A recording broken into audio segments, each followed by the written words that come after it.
Karibu sana mtazamaji wa Zone Media, natumaini unaendelea vizuri kabisa. Binafsi pia si jambo na ni buheri wa afya. Kama kawaida ni mwendo wa kujuzana yale ambayo yanajiri katika anga za kimataifa. Sasa tangu jana na juzi nilikuripotia kwamba Irani imeanzisha mazoezi makali sana katika mlango wa bahari wa Strait of Hormuz katika ukanda wa Mashariki ya Kati, na mazoezi hayo ni maalum kabisa kwa ajili ya kuweza kujizatiti dhidi ya vitisho vya Marekani ambavyo vinazidi kuongezeka katika eneo la Mashariki ya Kati. Sasa siku ya hapo jana Jumanne, Irani iliamua kufanya majaribio makubwa ya makombora na droni katika mlango wa bahari wa Strait of Hormuz. Hapa nimekuandalia taarifa, kisha baadaye tutaangazia nini ambacho kilijiri kwa undani zaidi katika mazoezi hayo na kwa nini Irani iliamua kufanya majaribio makubwa ya makombora yake ya baharini na droni katika eneo la Strait of Hormuz, eneo muhimu kabisa na uti wa mgongo wa biashara duniani. Taarifa inaeleza kwamba jeshi la majini la Islamic Revolutionary Guard Corps, yani maarufu kama IRGC Navy, limefanya mazoezi makubwa ya kijeshi yaliyohusisha matumizi ya makombora na ndege zisizo na rubani au droni katika eneo muhimu la kimkakati la mlango wa bahari wa Hormuz.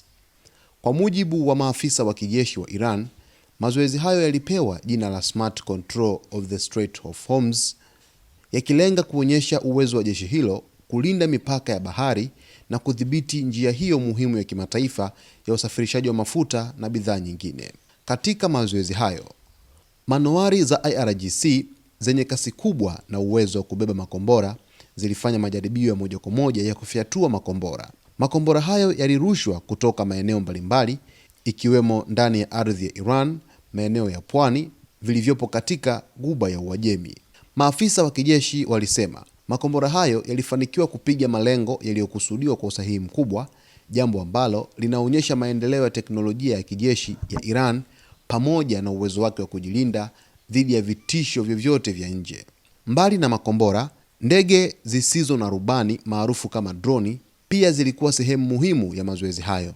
Droni hizo zilitumika kwa madhumuni mawili makuu ambayo ni mashambulizi na upelelezi. Droni za kivita zilifanya mashambulizi dhidi ya malengo yaliyowekwa, huku droni za upelelezi zikitumika kukusanya taarifa za kijeshi, kufuatilia mienendo ya malengo na kutoa mwongozo kwa vikosi vingine vya jeshi.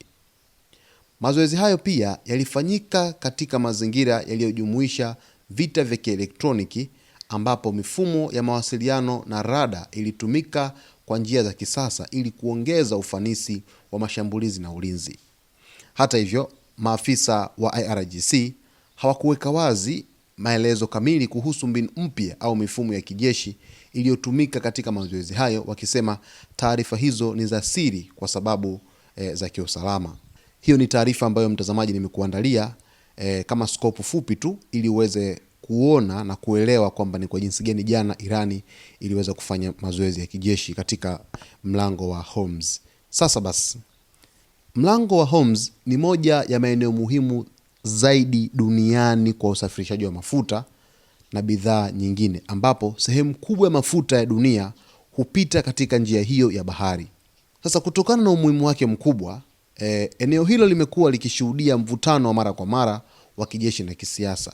Kwa hivi sasa kuna vuguvugu kubwa kati ya Irani pamoja na Marekani. Irani anafanya mazoezi haya ili kutuma ujumbe moja kwa moja kwenda kwa mataifa mengine kuhusu uwezo wake wa kujilinda na kudhibiti eneo lake la bahari katika mazingira yoyote yale ya kiusalama. Na upelekwaji wa manowari za kivita katika ukanda wa Mashariki ya Kati na vikosi vingine vya majini vya Marekani katika eneo hilo unazidi kuongeza wasiwasi mkubwa dhidi ya usalama wa eneo la mlango wa bahari wa Hormuz.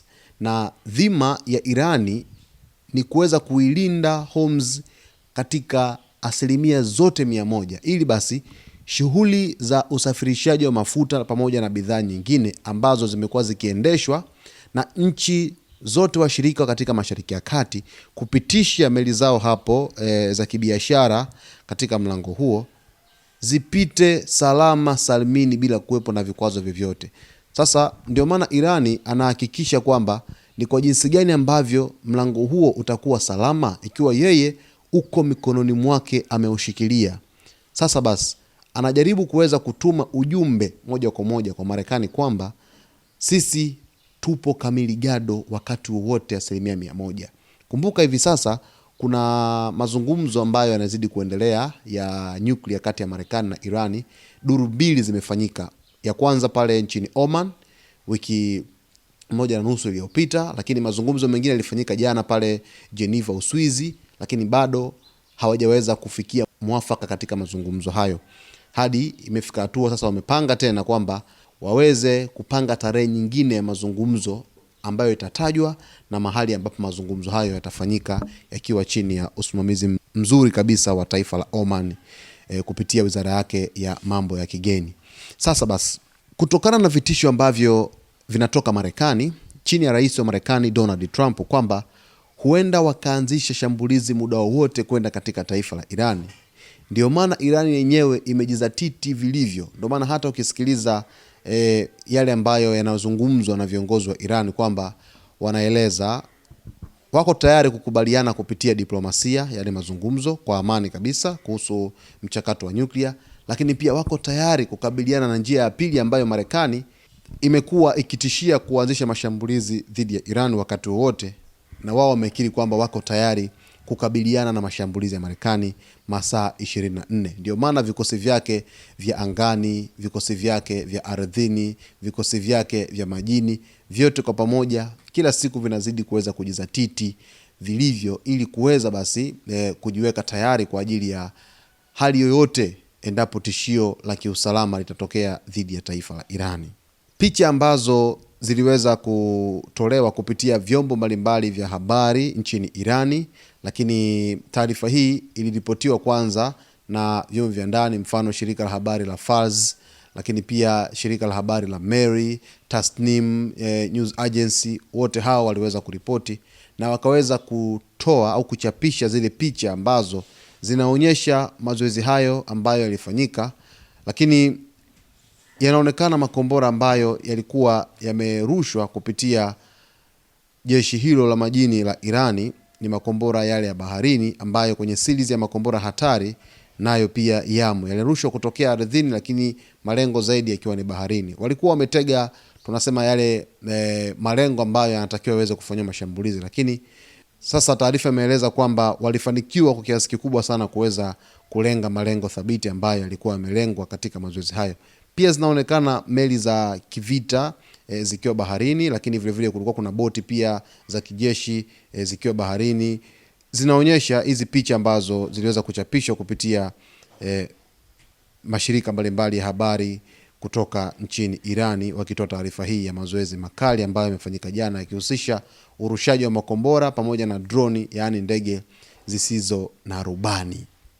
Mtazamaji ambaye unatufuatilia kila siku ambayo tunakuwa tunakupatia kile ambacho kinajiri duniani kote, kwa hali ya kawaida mtazamo binafsi kuhusu hiki ambacho kinazidi kuendelea Mashariki ya Kati ni kwamba ikiwa mzozo huu utaweza kutanuka kwa kiasi kikubwa sana, moja kati ya sekta ambayo itaathirika sana duniani ni sekta ya mafuta, kwa sababu Irani kutokana na vikwazo ambavyo vimewekwa dhidi yake na taifa la Marekani, kwanza hapendi kuona anawekewa vikwazo. Ndio maana hata katika mazungumzo hayo ya nyuklia, waziri wa mambo ya nje wa Iran Abbas Araghchi ameeleza kwamba wanatamani sana leo kesho waweze kuondolewa vikwazo ili basi waweze kufanya biashara na mataifa mengine ili uchumi wake kidogo angalau uweze kuwa mzuri, kwa sababu uchumi wa Irani umekuwa ni dhaifu kidogo, japo sio sana. Kwa ndani ni sawa, lakini kwa nje una changamoto kiasi fulani. Sasa sekta ya mafuta itaathirika kwa sababu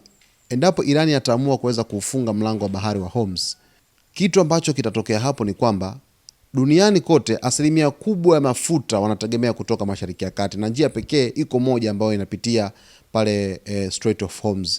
Kama Irani ataamua kuweza kufunga mlango huo wa bahari, basi uhaba wa mafuta unaweza kuwa ni mkubwa, lakini kufungwa kwa mlango huo kutasababisha mafuta kuwa adimu, lakini pia hata yakipatikana bei inaweza kupanda kwa kiasi kikubwa sana, kwa sababu nchi nyingi za Mashariki ya Kati kama Kuwait, Qatar, lakini Jordani au Iran wenyewe, uchumi wao kwa kiasi kikubwa sana umekuwa ukitegemea sekta ya mafuta, na wao wanauza mafuta kwenye mataifa mbalimbali. Kwa hiyo meli za kibiashara zinapita katika mlango huo kwenda kuchukua mafuta kule na kuweza kusambaza katika maeneo mengi duniani. Pia hata Saudi Arabia wanategemea mlango huo wa bahari wa Hormuz. Kwa hiyo uchumi ukija kuingia dosari kwenye sekta ya mafuta, kwa sababu hali hiyo itaweza kusababisha Irani kuweza kufunga mlango huo wa bahari wa Hormuz. Sasa maombi ya watu wengi sana ni kwamba mambo haya yaishie kwenye mazungumzo pekee, yasije kufikia hatua ya vita kuweza kuchukua mkondo wake. Kama vita vikichukua mkondo wake,